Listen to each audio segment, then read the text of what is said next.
Malaysia ada satu cita-cita besar, nak jadi kuasa keusahawanan global menjelang 2030.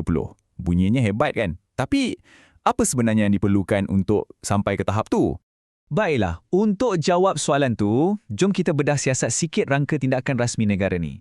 Apa sebenarnya pelan permainan mereka untuk masa depan keusahawanan? Mula-mula sekali, kita kena faham gambaran besarnya. Apa dia visi keusahawanan 2030 Malaysia ni? Ia satu sasaran yang, memang berani untuk masa depan negara. Okey, matlamatnya bukan setakat nak banyakkan bisnes. Tak, ini visi yang jauh lebih besar. Visi untuk wujudkan satu ekonomi yang lebih inklusif, seimbang dan lestari untuk kita semua. Petikan ni merumuskan segalanya.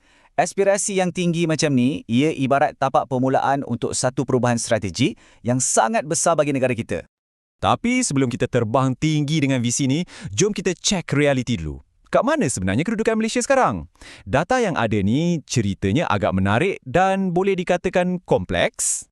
Kalau tengok di peringkat dunia, Malaysia ni nampak gah jugalah dalam beberapa indeks keusahawanan. Tapi, bila kita zoom in sikit, kita akan nampak ada beberapa lubang atau jurang penting yang perlu kita perhatikan betul-betul. Contohnya, dalam laporan Daya Saing Global 2018, Malaysia dapat ranking ke-25 daripada 140 negara. Boleh tahan kan? Not bad. Tapi, kat sinilah ceritanya jadi makin menarik. Kalau kita korek lebih dalam laporan yang sama ni, kita akan jumpa sesuatu yang agak kontra. Walaupun ranking keseluruhan nampak cun, tapi untuk satu bab ni, rangka kerja kawaselia insolvensi, Malaysia jatuh ke nombor 110. Ini benda serius tau, sebab ia berkait rapat dengan risiko kalau bisnes tak menjadi. Korak yang sama kita boleh nampak dalam laporan Doing Business 2019. Secara umum ranking kita ke-15 memang hebat, tapi bila tengok spesifik bab memulakan perniagaan, kita jatuh merudung ke 122. Jauh beza tu. Indeks keusahawanan global pun ada tunjukkan beberapa lagi kelemahan kita. Antaranya, penyerapan teknologi, inovasi produk dan juga kemahiran untuk startup. Skor kita dalam bab-bab ni, masih rendah. Okey, tengok carta ni. Nampak tak?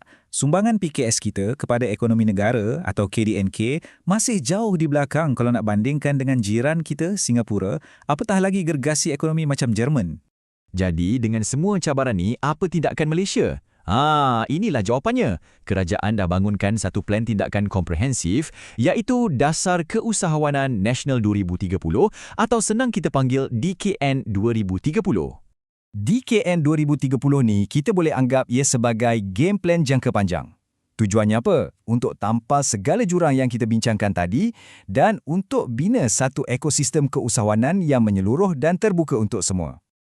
Baiklah, dasar ni ada 5 objektif utama. Kelima-lima ni lah yang jadi tiang seri untuk keseluruhan pelan tindakan ni. Dan untuk capai 5 objektif tu, ia disokong pula oleh 6 teras strategik. Jom kita tengok satu-satu apa teras-teras ni. 2 teras yang pertama ni fokus pada benda-benda asas. 1, nak jadikan keusahawanan ni satu budaya dari kecil lagi. 2, nak kemaskan peraturan dan senangkan usahawan dapat modal atau pembiayaan. Kiranya kita bina tapak yang kuat dulu. Teras ketiga dan keempat pula, tujuannya nak wujudkan sistem sokongan yang padu untuk usahawan. Dan yang paling penting, nak pacu ekonomi guna inovasi. Maksudnya, kita tak nak setakat banyak bisnes je. Kita nak bisnes yang lebih bijak, lebih power. Dan yang terakhir, teras kelima dan keenam. Fokusnya adalah untuk kuatkan PKS kita. Dan pada masa yang sama, tolong syarikat-syarikat yang laju ni untuk tembus pasaran global. Macam strategi serampang dua mata lah. Kita jaga enjin ekonomi dalam negara sambil kita hantar jago kita berlawan di peringkat dunia. Okey, jadi poin paling penting kat sini ialah dasar ni bukan cerita pasal bisnes semata-mata. Jauh lebih besar dari itu. Ia sebahagian daripada visi untuk membina negara yang lebih makmur dan adil untuk semua. Dan keseluruhan strategi ni, ia berkait rapat dengan satu lagi matlamat besar negara, iaitu Wawasan Kemakmuran Bersama. Wawasan ni pula ada 3 tiang utama yang menyokongnya.